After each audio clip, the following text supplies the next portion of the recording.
maybe 2 overdoses a month, and now we're seeing 2 to 3 a day. 2 to 3 overdoses a day. It sounds like there's 3 patients now. 3 patients? Yeah.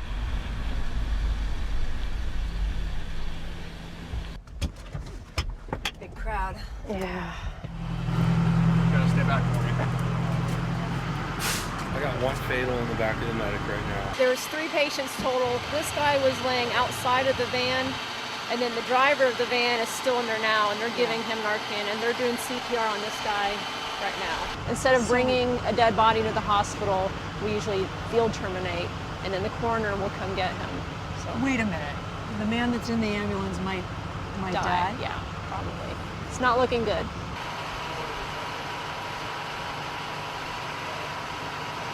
They have a pulse. Yeah? So they're going to the hospital. Okay.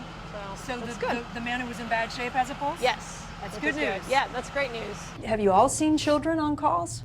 We've had calls where it's been mother and father, and the kids are the ones that call the ambulance for them. We carry teddy bears on our medic units. So usually one member of the crew, if they're not needed for care, will distract the kids, grab them a bear and take them off to the side.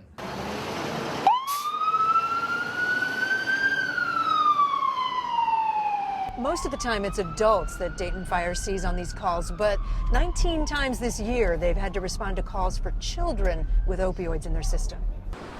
Those kids are brought right here, Dayton Children's Hospital, and this is where the emergency department takes over. You had a 13-month-old baby come in, accidental overdose. Yeah. 13 months old. 13 months old. Unbelievable. Some of the new opioids out there, carfentanil, fentanyl, how deadly are those for kids? Especially the carfentanil, extremely deadly, and at a very, very, very small amount can cause a child to stop breathing, become unconscious, eventually die. If they touch it, or do they have to eat it, or? There can be some dermal exposure, there can be inhalation, skin exposure, inhalation, i.e. they breathe it in.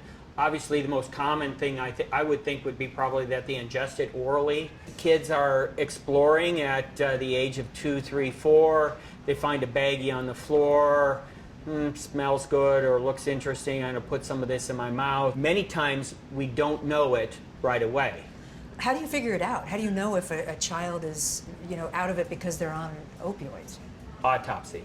Toxicology reports released today indicate a 13-month-old child died after overdosing on a mixture of fentanyl and carfentanil back in May. As a hospital, we're trying to figure out how to develop a community-wide response. And so we're developing a whole host of programs and services to figure out how to get out into the community and be more proactive in reaching the community. She said that people were smoking and drinking in the car. Join Sally, psychologist of Dayton Children, here at the house. Detective Barber, Dayton PD. Michelle Terry, Children's Services, House at Care House.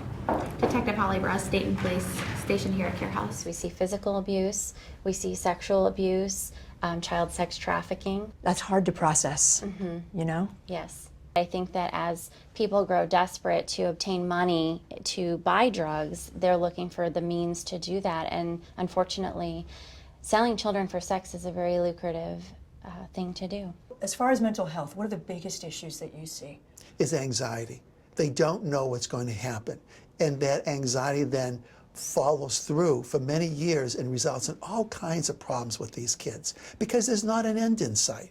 The continuing bad choices by parents, the cost is paid for by these kids. And do you worry as they get older that unfortunately they might repeat the same mistakes? Well, I think the data is pretty clear on that. The kids raised in environments where parents abuse drugs grow up and have a higher prevalence rate of abusing drugs themselves. I wonder for the parents who are abusing drugs, and call it an addiction, call it a disease, call it whatever you want.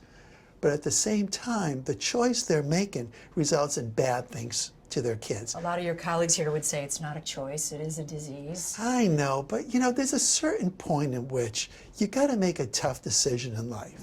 Hi, gorgeous. The opioid crisis has impacted every corner of Dayton Children's Hospital, so we're going to go up now to the neonatal intensive care unit. If a pregnant woman has been using opioid drugs, sometimes the children are born addicted, and this is where they take care of them.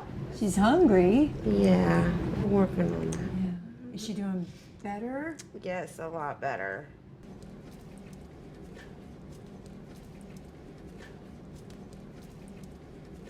Can I ask what happened?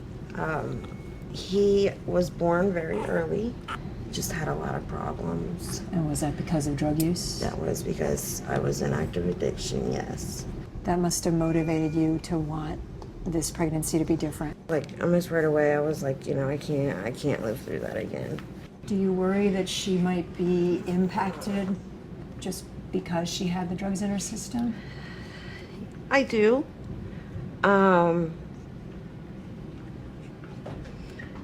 To me, it seems like more cases that I have personally seen than not. They've seen them grow out of a lot of stuff, and you know, I personally haven't seen too many cases of you know, long-term issues when it comes to it. Yeah, I do have that concern. I believe that she'll be okay, though.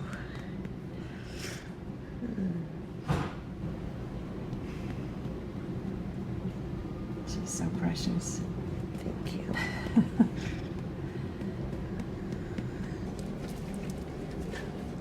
How important is mom being involved?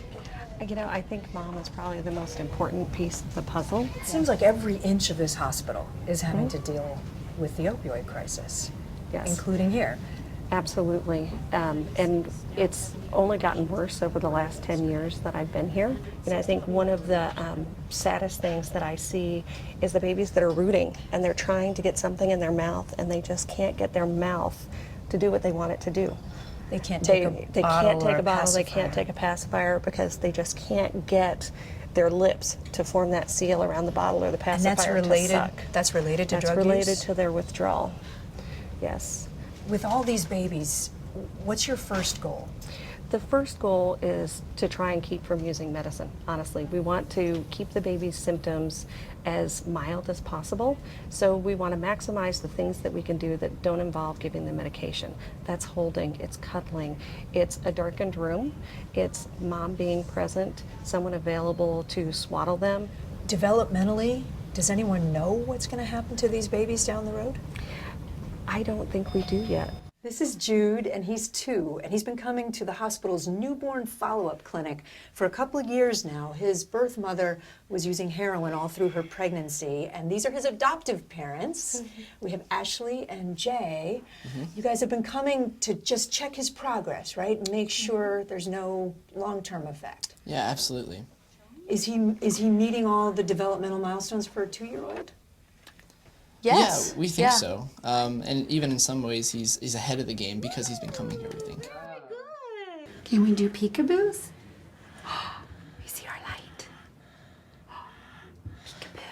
I know you want to do this light too. Jude is a great example. He looks so very typical right now, and he had a really hard start. Do we know what happens to the babies who were in the neonatal intensive care unit because they're born addicted? What happens as they become 2 years old, 5 years old, 10 years old? I don't think we have enough information yet. I just don't think we have enough information. We have better supports now for them because we know about it. So I think that what happened to them 40 years ago and 50 years ago is probably different than what we're going to see in the future, but I don't think we know yet. What's your concern as all those kids grow up? I think we're going to have to see what they're like as adults. Are they going to be able to work? Are they going to have families? Are they going to have problems with addiction themselves? I don't know those answers. Hey, NBC News fans, thanks for checking out our YouTube channel. Subscribe by clicking on that button down here and click on any of the videos over here to watch the latest interviews, show highlights, and digital exclusives.